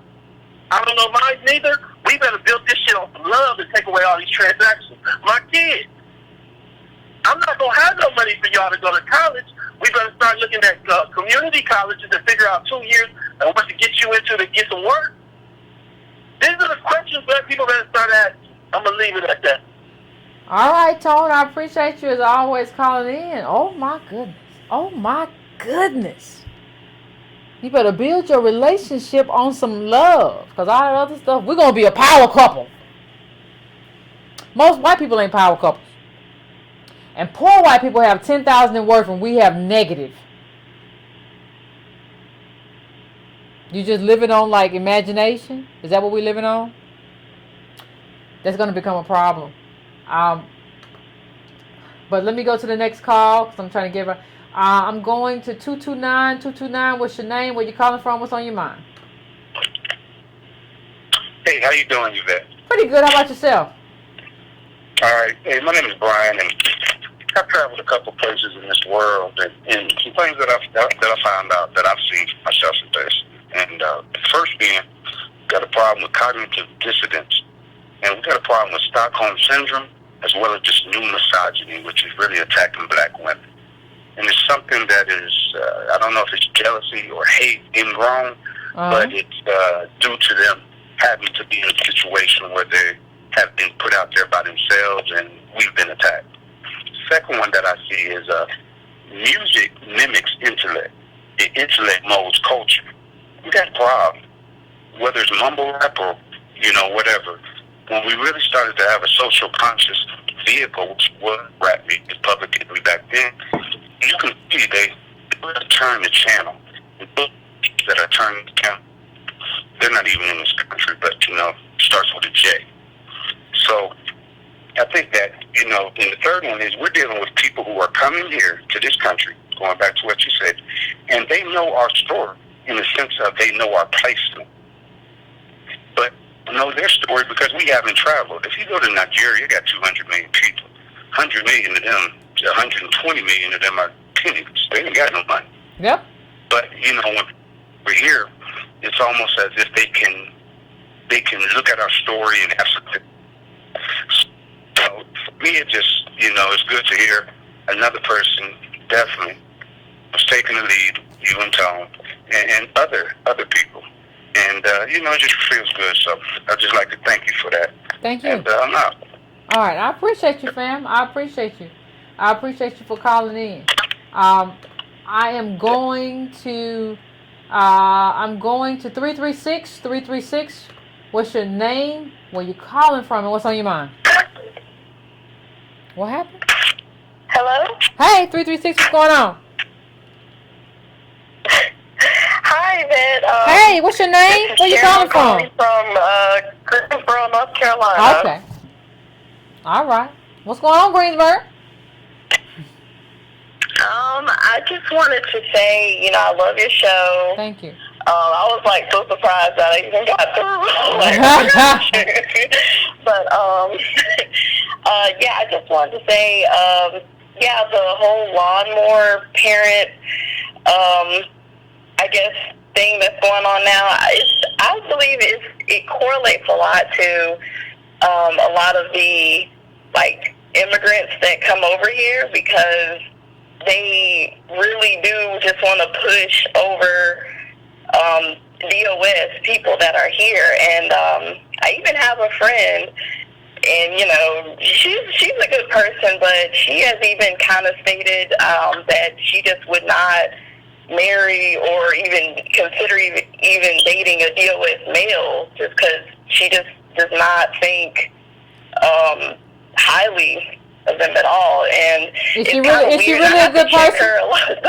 Is she really a good person? Is she really a good person? You should investigate that. But that's your own internal space. But you should investigate how good of a person you think she is. Yeah, definitely. I do have to check her a lot of times, and she'll correct herself. But I don't know if it's she just being politically correct, because I kind of checked her a little bit. But I let her know about certain things, and I'm like, no, you have to understand the wealth situation. And it's sometimes, I don't know if she just refuses to learn about it, or she just don't want to, or I'm not sure. But anyway, I just love your show. Thank you. I was so excited that I got called on. Keep doing what you're doing. All right. I feel like Breaking Brown, we need to have missionaries on the ground really spreading this out, because people really need to know about your message. Thank you. And just just what it means, especially in DOS, even in the ghettos, all in the communities. Yeah, we need to really know about this stuff.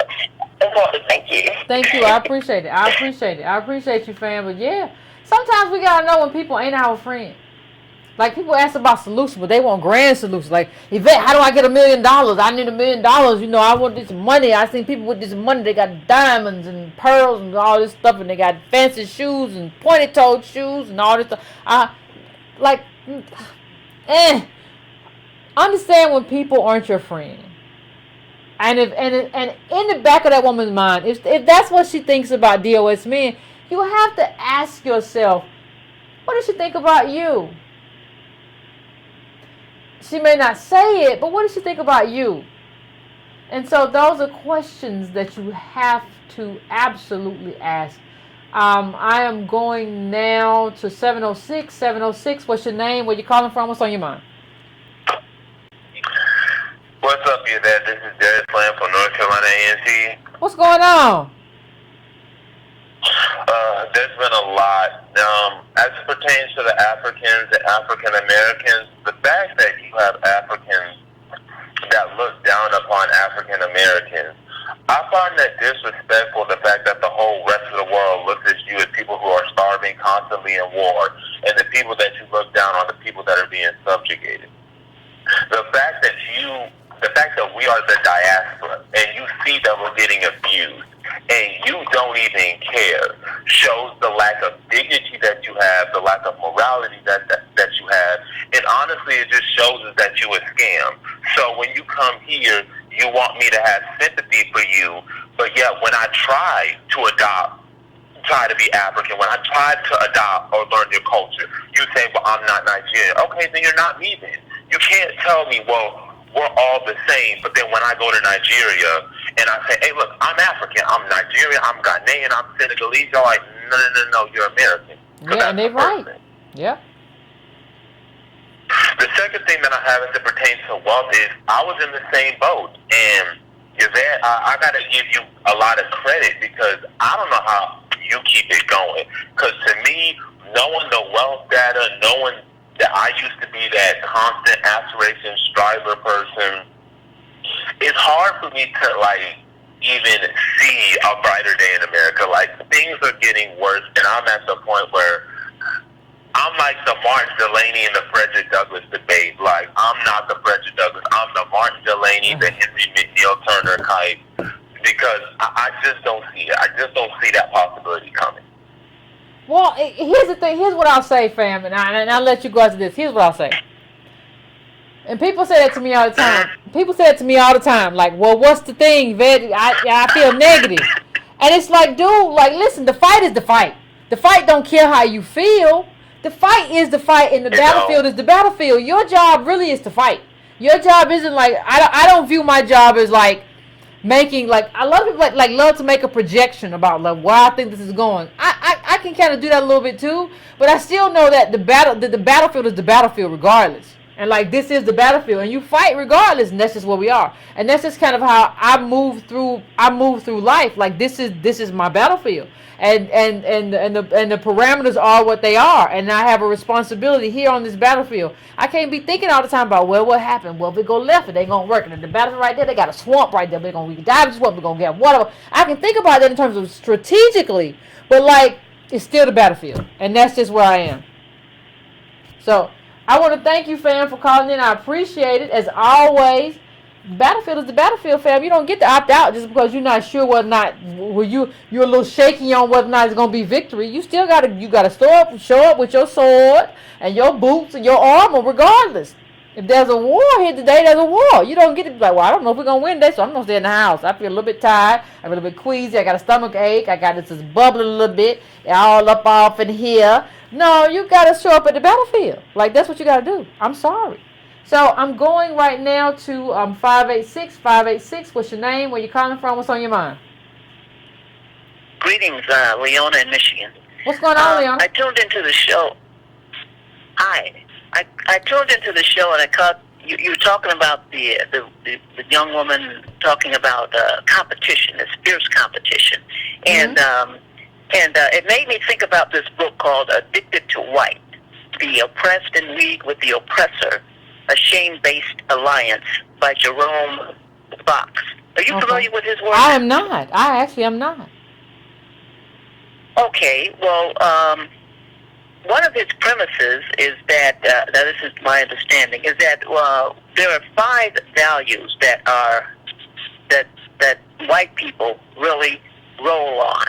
And values, of course, are ideas, constructs, or beliefs toward which people have an effective regard and to which they are behaviorally committed. But he has 5 values that he says that we have absorbed by being in this culture. Okay. And these values are really contrary. But the 2 that came to mind when I heard you talking about the young woman was one value, this is white value number 4, has to do with individualism. He said that individualism is better than collectivism. Hence, obligations to the group are subordinate to personal gain. Oh. Yep. Right. And the 5th value was, and I'll be brief, the 5th value was the best way to feel good about yourself is by surpassing, outdoing, and defeating someone else in an activity, achievement, or personal characteristic. Sounds about right. Yeah, now, these values that I can't speak for everybody else, but I have found them in myself. They wreak havoc in everyday relations. You know, they're not constructive at all. They get in the way. There are 5 of them, and I won't take up your time reading all 5, but I just wanted to let you know that book is available, and it's out there. Okay. And I was just reminded of it when I caught that part of the show where this young woman was, talking about competing, what have you. But that's all I had. Thank you, caller. What you're doing, and thank you for... I think that's true, and I think we have to understand when we have absorbed the wrong thing. Like, you have to understand, people talk about individualism. There's nothing you can do as an individual that will undo, like, the creation of blackness in America and the disenfranchisement and oppression that came from that. There's nothing you can do individually. You can go buy one stock and show up at a Hershey meeting and get embarrassed if you want to. But that's not going to undo anything. And especially since you don't have the money to, like, really make anything work or pop. And so, yeah, I agree. I'm going right now to 415. 415, what's your name? Where you calling from? What's on your mind? Yeah, this is Reggie calling from San Bernardino. What's going on, Reggie? Truck. I'm a DOS. Well, my mom and dad were very, very good boomers, and without them, without Ellen Morton, man, I'd probably be on the streets. I ain't gonna lie, nickel and a dime hurt to death. Wow. You know what I'm saying? Just to get to this position, and this position ain't really a promising position, but it is something. All right. Okay. Anyway, back to my story. I got out of trucking for a little bit because I wanted to kind of get some skills and get, kind of diversify my skills. So I took up haircutting. You know what I'm saying? Okay. And I went to school in Oakland with this African that was wearing by this African woman. All right. Mhm. Well, I started working, man. I started cutting and everything, and they hit me, hey, we're not getting paid for all the work we're doing because we're so-called students, all right? Okay. And I was like, all right, I'm still trying to figure out, what's the angle, why would somebody come to this country and practically enslave people while she takes most of the doggone profit, all right? You help me to see that, all right? Understand why they do this and what. And another thing also, they're not ignorant to what they're doing. You know that, right? These people are very, very smart. They know the game that they are playing. All right? They are cognitive of the game that they're playing. They play it well. All right? You might ask me questions, and they very strategically give you answers that actually bring you around in a circle. So they know what they're doing. They know that their game they're playing. They know the positions they are playing. All right? Okay. All right? They're not ignorant to what they're doing. All right? They know that they being here are actually adverse to what we are, or adverse to whatever we can get. You know what I'm saying? They actually substituting themselves for us. They basically what they're doing. You're right. They're actually substituting their blackness in place of us. They're taking our place as Americans, put it that way. All right? And another thing, all right? I asked her, so why would a woman travel 3,000 miles just to enslave black people that look just like her? And actually, and bolster, you know what I'm saying? Basically white supremacy. All right? And something slipped out. She said, well, back in my country, back in my village, there still are black people. We don't have to ask to do anything. We always got people. We always got services do this, services do that, and services do this. You got services. Do they get paid? No, they don't get paid. So they hit me that the act of slavery, the practice of slavery, never really died in Africa. They still are enslaving other Africans and black people in Africa. All right. All right, Cole. All right. They still are doing it. And I agree with you, and I'm going to have to let you go, though, because I got to get to some other callers. I hope that's all right. Okay, I'm coming right now to 904. 904, I'm coming to you. What's your name? Where you calling from? What's on your mind? Hello? Hello? 904? Oh, 904 gone. 904. Okay, I got two of the same number. Okay, I'm going to 347-722. I got two 347-7s. 347-722. I'm coming to you. What's your name? Where you calling from? And what's going on? And what's on your mind? Hey, Yvette, what's happening? What's going on? It's Frank. All right, what's on your mind?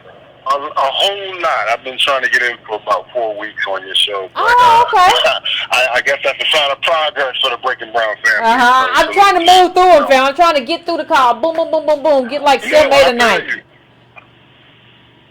Yeah, it's hard. It's hard. But I just wanted to come to you as an actor in this situation. Okay. I mean, I'm telling you, you put that Instagram post up, and I about, you talk about blood pressure raising. Not only is Cynthia in Revo or whatever, she might actually be descended from the class of people that enslaved Black Americans. We have to really investigate. Gotta ask the question. I mean, because her playing Harriet Tubman is far and away a slap in the face. And we got to start asking some of these EOS people who, like Patsy Lemons, who's directing, what their involvement was in choosing these people. Because, a lot of times in the Hollywood business, they start adding, requirements on who you can cast or who is a studio-approved choice. Yeah. So a lot of times that's how you get your British actors in there, because sometimes the producers have a relationship with the agency, and if they carry a certain amount of these immigrants, I mean, we really need to examine the fact that they're all getting visas to work here in America. Like, let's not skip over that fact at all.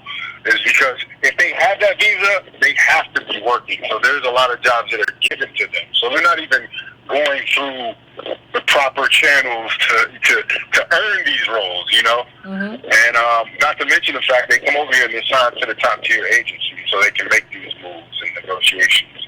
Yeah. And that's the crazy thing. I was talking to my homeboy in New York, and he's on 2 TV shows right now on Netflix. Now, if you know Netflix pay scale, they're basically paying the minimum they could pay people to be on those shows, and they just recently started paying them residual. So they weren't even paying them like what I would say is about 30 to 60% of an actor's income, which is residual. So all the people on Orange is the New Black that you see, all the people that you see on the Marvel shows that are on Netflix. Okay. Yeah. They're really not paying them what they deserve. And so a lot of these people happen to be DOS, or other people that don't have the power to really say anything about their pay in Hollywood. But I'm getting off topic. Yeah. I say all that to say, he, being on 2 shows currently, was not able to get an audition for the Harriet Tubman movie. But let me ask you a question. Hold on. As an actor, though, as an actor, let me ask you a question. Nigerians, even in terms of, when we look at Nigerians getting casted, we don't have that many Nigerians, right? So, like, the question becomes, who is cheating? Like, is it the person that's casting that's cheating? Like, who is the person that's in the room that's saying, like, I'm gonna cast my Nigerian friends? Like, who as an actor, like, who is doing that? I'm just trying to figure that out. Well, I have to say, I mean, it's definitely the talent agencies that start at that level, because, like I said, a lot of them are coming over and they're starting at a tier higher than any American Black actor would ever start. So that's another falsehood they tell when they come over here, is that they're saying they're not getting work in their country. That's a lie. They've been working up until that point to get the notoriety to get over here. You know what I'm saying? And they get with, ITA or, one of the big agencies out there. They have sisterhood relationships or brotherhood relationships with agencies in America. So they automatically come in going in for the top tier roles, And it's crazy because I saw this happen years ago because it's crazy. I actually auditioned for Selma, and I fought tooth and nail of it because I was not at one of these top tier agencies. I called my friend. I put myself on tape. I was not going to get an audition for Selma at all, even though people have told me I look like Martin Luther King. So I finally got my tape in, and they had already cast David Oyelowo. So, thank you. This is before Ava DuVernay got on, so this might be an answer to your question. You know, and let me say, DuVernay you didn't have any choice over David. Wow, so what you saying? Say that again, Carla. She didn't have no choice over David. What's his name, She child? didn't have a choice over David at all, because David was attached to the film when Lee Daniels had the property and Brad Pitt had the property. So the script was already in process. They had casted David. David then went to Oprah, and Oprah gave it to Ava. So that's a whole nother level we can't even talk about. Because I don't know many black actors that can pull that move. You know what I'm saying? Wow. That's similar to the move that the man pulled in Get Out. What's his face? Well, you see, but let me say something. But let me say something that people don't know, Carla. David Oyelowo, what the name? Oyelowo. That right there. He explained it. It's yellow in there. Yellowing. Like he said this. He said he went to Oprah and was trying to get Oprah to like do the thing with Ava DuVernay. He is always pushed to have himself as MLK. I don't know why, because you didn't act the role good and you don't. But he is pushed to put himself in this DOS role. Same thing with the Get Out actor. The guy who was it Peele? Who decided that he wanted to do this? Jordan Peele. Yeah, when he decided he wanted to do this, probably didn't pick him either. He said I want an African American for this role. This little guy called him and said, we're all black the same. You don't need an African American. Y'all got to understand that the level of competition, what the food that they're taking out of our mouths is unlike anything that we're prepared for. It's unlike anything we've ever seen. We would never call a Nigerian director who said, I want a Nigerian for this part. We would never call the director and say, let me tell you why you don't need a Nigerian. As DOS, we would never do that. We would respect that and be like, hey, it's your country, your thing, your story, you do it. We would never do that. We don't understand what we're up against. I actually did that for one of my first roles in Hollywood when I was auditioning in LA. I'm in Atlanta right now, but I was in New York a couple weeks ago. I guess that's a whole nother episode. But I had a role for an African character in a movie called The Fifth Patient. And I was down to the producer session. Hold on. I'm gonna let you finish, Carla. But was this a movie produced in Africa? One of the 54 African countries? No. Okay, well then it was an American movie. See, that's what we'd be like. It was an African character. No, it's an American movie. Like American actors playing in American movies. We're not moving to Uganda to play Idi Amin. We're not moving to South Africa to play Mandela. These are American movies. We're American people. But this role was specified that he was from another country. Don't matter. It don't matter. It doesn't matter. I don't care if the role was specified as a Nicaraguan. If you want to go there and try to speak Spanish, it's still a. See, we don't understand. Like it's still an American movie. And you're an American. I don't care who it's specified for. That's not the same thing. But I gotta go, Carl. I appreciate you calling in. I want to get to my last call. I am going to 513. What's your name? Where you calling from? What's on your mind? This is Denise. I'm calling from Cincinnati. Can you hear me okay? I can hear you fine. Awesome. Thank you so much, as usual, Dr. Cardinal, for taking the time to educate us. I wanted to real quick to turn our attention to Minneapolis. And when you talk about the dangers of the immigrant population coming in and replacing you, Minneapolis has more Somalian representatives in their city council, local government, and now they're running for the House of Representatives. Second generation Somalians are more representative than white people in some parts of Minneapolis. Oh wow! Which means they will have more representation in the government for people who are stressing immigrant needs. When we talk about being pro-immigration, already they're talking about getting reparations from ICE. Already, people who come into the country illegally and were paid, they're talking about getting reparations from ICE, and Democrats are entertaining that. Yeah. They came out with a report saying that they took like $200 million from this social program or that social program in order to house these immigrant children as they come in illegally. Yet Flint, Michigan has been without clean water since 2014. We really have to get people and get out of that bubble-headed confusion of Pan-Africanism. In Africa today, Museveni, the President Museveni over there, he's been in power for 30 years and he's not going anywhere. It took somebody to imitate Black American culture, Black DOS culture, and pretend to be a pop star. That's how he gained popularity to even compete politically against Museveni, and he still lost. They arrested him, locked him up. You're talking about government repression.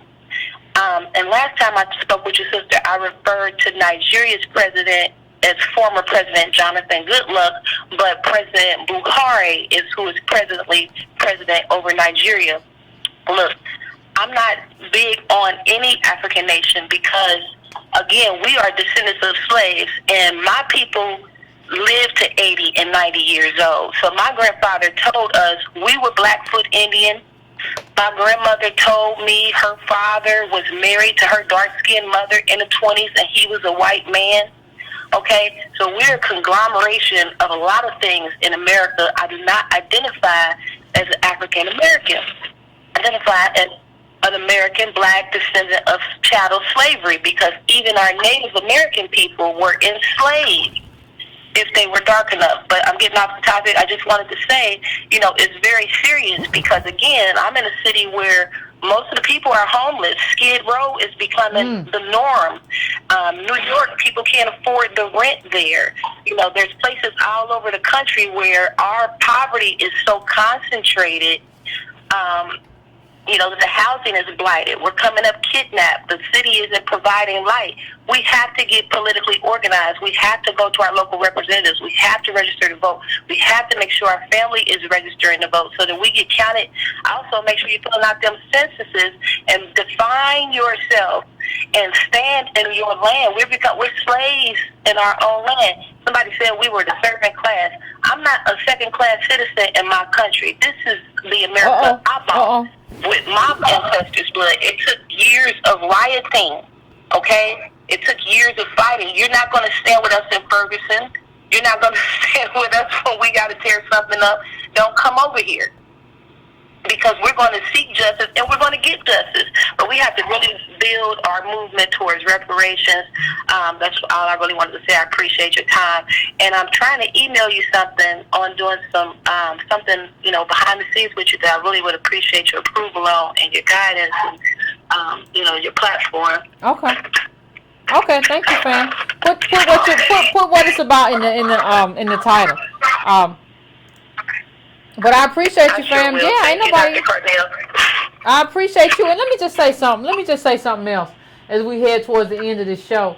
One of the things I want to say is, one of the things that I saw, even when the dude was making fun, y'all name y'all kids funny names, and that's part of you can't see they trying to own Harriet Tubman too. Harriet Tubman, her parents was African. She was born in America, and one of the things that you got to think about when she left slavery, when she escaped her own slavery, one thing she said is about how lost she felt. Right? That lostness is our inheritance. That is the tie that binds, and everything that she did that we bear the cost of, that we're still living through. That is our tie to Harriet Tubman. The tie that Africans had to her was severed clean on the Middle Passage. And it was severed clean when you never came and tried to rescue Harriet or her descendants. No, you don't get to claim her now. That's not how any of this works. You don't get to claim her. She's not African. She never was African. She's American. She's an American abolitionist. You don't get to come in. So you want to claim one thing. You want to claim Harriet. But when something's wrong with us, you want to say something else. You want to say, well, I don't know what's wrong with them black people. I'm not like them. I'm different. I don't know what's wrong with them DOS. I don't know. I'm different. So you different when it suits you, but then you one of us when it suits you as well. Is that what you're telling me? Because I'm just trying to understand. I'm just trying to clear it up in my own mind. Right? So, you can't, but what the point I was making is you can't make fun of like black names when your president was named Good Luck. Child, good luck. Y'all all in these little. So as we end, I just want to end, with this and just kind of show you the whole business. Look at Revo's tweets and the mocking of like black ghetto-ness and everything that happens. That's the same thing that we saw with the Jamaican guy where your people are crackheads and all of that. And I just want you to start thinking and focusing on what it means to be us and everything that we come from and everything that we are and how we have to build on who we are. Right? How we have to build on who we are as a group.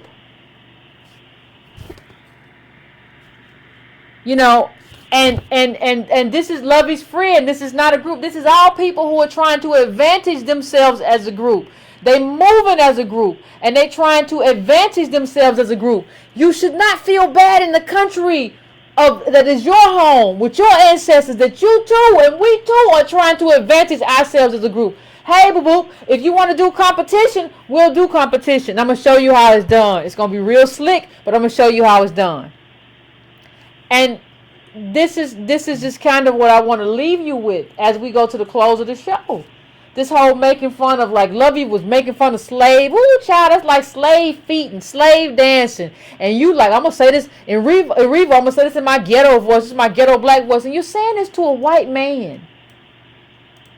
You're making fun of us like to this white guy. Now, a lot of your stuff has been clean since then. Your Twitter or whatever. But you're saying this to a white guy. You're making fun of us.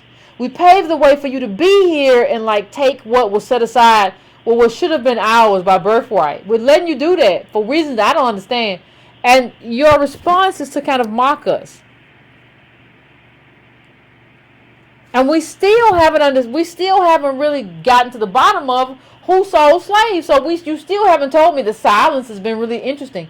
When I say, tell me if your family sold slaves, nobody responds. Like, we can only trace our family back a generation or 2 generations, 3, 4, and then it stops. You know yours, though. So why won't you tell me what really happened? I'd appreciate it. The truth would be greatly appreciated. So, I mean, Breaking Brown fam, that's what I want to say as we leave this. We have to think about what advantages us and what disadvantages us. That has to be the lens through which we view, through advantage and disadvantage. And how do we define everything in terms of our community, in terms of all of that. So I want to leave you on that, fam. We will, as always, Wednesday, come back here and talk politics again. But I'm going to leave you on that. Please like, please subscribe. If you're going to be in Chicago on the 6th, I think, of October, please come out. And I appreciate it, fam. Until next time, pay attention to politics, be well, and talk soon. Finish your libation and go to bed.